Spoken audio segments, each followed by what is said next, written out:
जैसे ही वो कमरे से बाहर निकली, जमीन पर उसे अपना दुपट्टा पड़ा दिखाई दिया। झट से उसे उठा गले में डाले वो नीचे चली आई। जिसे सीढ़ियां उतरते देख रोकिया बेगम ने पुकारा, तुम्हें मेरा कमरा मिल गया था? हाँ हाँ जी दादी जी, मिल गया था। धनक किया। खुद को नॉर्मल करती वो हल्का सा मुस्कुरा दी। कैसी बातें कर रही हो बेटा, शुक्रिया किस बात का? वो अभी बोल ही रही थी कि फारिस भी नीचे चला आया। आयरा को रोकिया बेगम से बातें करते देख वसे से वो उसे घूरने लगा। फारिस को देख रोकिया बेगम ने आयरा से कहा, यह है मेरा पोता फारिस चौधरी। वो उसका तारीफ करवा रही थी, लेकिन आयरा के चेहरे पर संजीदा तासरात छा गए। क्या नमूना है दादी जी, आपका पोता आप पर तो बिल्कुल भी नहीं गया। नींद फट होने की वजह से वो रोकिया बेगम के सामने ही फारिस की बेइज्जती कर दी। बेटा ऐसे तो ना कह, इतना हसीन समझदार तो है मेरा बच्चा। जी दादी, सिर्फ आपकी नजर में। वो मजीद कुछ कहना चाहती थी पर फारिस उनके पास आ गया। दादू, ये क्या आपने अपने पास तस्वीर खड़ी की हुई है? वो क्या कहते हैं? हाँ, नजर वटों के तौर पर, ताकि मेरी हसीन दादों को नजर ना लगे। तलछी नजरों से उसे घूरता वो जलकर बोला, बेटा ऐसे ना कहो, हमारा मुंशी जो मुबसर है, इसकी छोटी बेटी है, ये बड़ी प्यारी बच्ची है, मासूम सी। वो अच्छा है, अलिफ ने छेदी थी। अपना हाथ आगे करते फारिस ने इससे हाथ मिलाना चाहा, मगर आयरा ने बना हाथ मिलाए मुंह से जवाब दे दिया, वालेकुम अस्सलाम।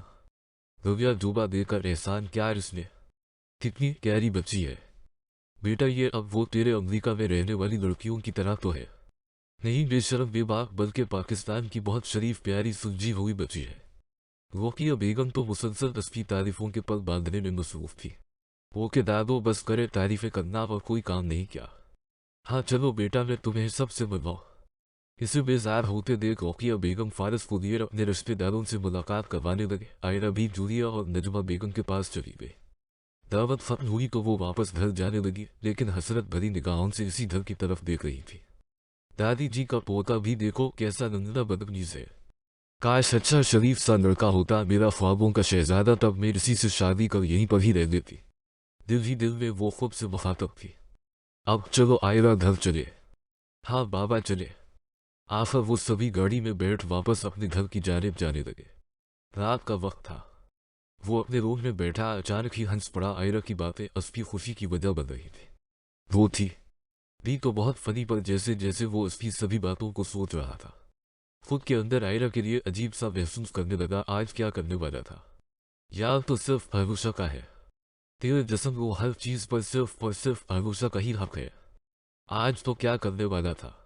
इस लड़की से तुम्हें किस क्यों मांग ली, ये तो बदला नहीं हो सकता। और उसकी आंखों की तरफ देखकर मुझे इतना अजीब क्यों महसूस हुआ? ऐसा तो भरोसा की आंखों में देखते हैं वो चली थी, मुझे कभी फील हुआ आखिर क्या हुआ? वो खुद से सवाल गो था। तभी रैवोशा की इसे कॉल आ गया। खुद को पुरसकून कर उसने कॉल पर, बेबी कैसी हो तुम? मैं तो बिल्कुल ठीक हो, तुम कैसे हो? आज पार्टी थी तो वहां पर लड़कियां भी बहुत होगी। कहे तुमने किसी के साथ फ्लर्ट करने की कोशिश तो नहीं की? जैसे वो फारिस की फितरत को जानती थी। जो यही सवाल क्या इसने? यार कैसी बातें कर रही हो तुम? तुम्हारे सवा में तो किसी और के बारे में सोच भी नहीं सकता, तुम भी कुछ भी बोलती हो। वो मजाक कर रही थी। मैं ये बताओ, दादी जी का दिल जीतने में कामयाब है वो छेदी थी तुम? क्या वो अब सारी दौलत तुम्हारे नाम करने वाली है? उसे जल्द अज जल्द फारिस के अमीर होने का इंतजार था। कहा यार, अभी तो मेरी पॉकेट मनी बढ़ाई है। उन्होंने 50 रुपए से 100 रुपए कर दी। फारिस तुम कर क्या रहे हो? हद हो गई, काम भी तुमसे नहीं हो पा रहा। अपनी दादी को ये दिखाना है तुम्हें कि तुमसे ज्यादा जिम्मेदार बनती और कोई भी नहीं, पर तुम तो आराम से बैठे। वैसे से चेफना शुरू होगा। वो फारिस को अजीब लगा। उसका ये बताओ दीदी का सहगोशा क्या हो गया है तुम्हें? अभी 2 दिन ही है वो छेदी 3 है। मुझे इधर आए, आहिस्ता आहिस्ता सब कर दूंगा। ना चाहते हुए भी सख्ती दर आई। उसके लहजे में से सहगोशा का बराबरा का रस्सा बुरा लगा। पता नहीं कब करोगे फारिस, साहब मैं तुम्हारे बगैर नहीं रह सकती, बहुत मिस करती हूँ। बेबी मैं भी तुम्हें बहुत मिस करता हूँ, लेकिन मजबूरी है। कोई बात नहीं, तुम ये काम कर लो एक मरतबा, फिर तो पूरी उम्र सिर्फ तुम और मैं और हमारे ब्राइट फ्यूचर में खुशियाँ ही खुशियाँ होगी।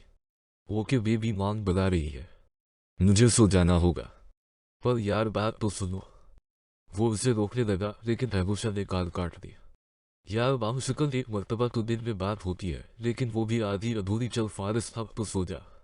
जूते उतार वो बेड पर लेटने लगा कि तभी उसकी नजर बेड पर गिरे झंके पर जो काले रंग की बली की तरह दिखाई देता। ये किसका है? ओहा, ये तो इसी जंगली बली का ही होगा। संभाल कर रखता हूँ। जितनी वो कंजूस लगती थी। अब वो जीन पर रिफ्लेक्ट छेदी की अस्तीफाज अपनी ही बात पर हंसता वो आयरा के झमके को डरा में रख खुद लेट कर आंखें बंद किए सोने की कोशिश करने लगा। वो छत पर बैठी थोड़ी सी दीवार का सिंडर तोड़कर उसे पैसे जा रही थी। जूलिया जब छत पर आई तो आयरा को ऐसा करता देख नजमा बेगम को आवाजें देने लगी। तब आयरा जल्दी से उठ खड़ी हुई। आपकी अम्मी को क्यों बता रही है, क्या हो गया है? हथौड़ी को अपने पीछे छपा इसने मासूमियत से पूछा। अच्छा ये क्या कर रही हो, तो घर क्यों बर्बाद करने पर तली है? आयरा ये सारी दीवारों का हशर तुमने ही क्या है? ना तुम्हारे पास क्या कोई वो काम नहीं जो ये करती रहती हो? मुझे तो हमेशा से ही लगता था तुम्हारा दिमागी कोई मसले है। अब तो कन्फर्म हो गया। नान सिताब वो उसे सुनाई जा रही थी। मुश्किल से तो कोई मौका मिला था। वो गल मेरी बुराई अब मेरी बात सुने में ये तब करती हूँ जब मुझे कोई टेंशन हो, और आज तो मुझे बहुत बड़ी टेंशन मिल गई। अच्छा ऐसा क्या हो गया जो तुम टेंशन दे रही हो? जरूर कोई तुम्हारे मतलब की बात होगी। जैसे कि आज तुम्हारा दिल बिरयानी खाने को चाह रहा होगा लेकिन घर में पैसे मौजूद नहीं। अपनी सोच के मुताबिक ही अंदाजा लगाया इसने। तोबा है, आकी अपनी तरह क्या मुझे भकड़ समझा हवा है। मेरा झंका कहीं गल गया, इतना महंगा और फ्यूर था वो मेरा, अब मैं कहाँ ढूंढूं इसे? मुंह बनाए आफर इसने अपनी असल परेशानी बताई दी। लो बस तुमसे एक चीज भी संभाली नहीं जाती क्या? जरूर कल जो हम दावत पर गाफ लेते चली तीन थे वहां पर गल गया होगा। अफफ आपी अब कैसे ढूंढोगे इसे? बाबा से कह देती हो वहां से ढूंढ कर ले आए। क्या पागल हो गए हो तुम? बाबा अब इतने बड़े घर में तुम्हारा झंका ढूंढेंगे? 5-10 रुपए के झंके के लिए इतनी फिक्रमंद हो रही हो? 5-10 का नहीं, पूरे 20 रुपए का था, और मेरा फ्रूट भी। उदासी से उसका चेहरा मुरझा सा गया। अब छोड़ भी इसे, आयरा कितनी फारूक लड़की है तो ना कॉलेज जाती है, पढ़ने ना ही कोई काम करती है, बस घर का नुकसान ही करना जानती है। तो आज मेरे ससुराली आने वाले हैं इसलिए अम्मी ने कहा है तो सफाई कर दे, हम खाना बना देते हैं।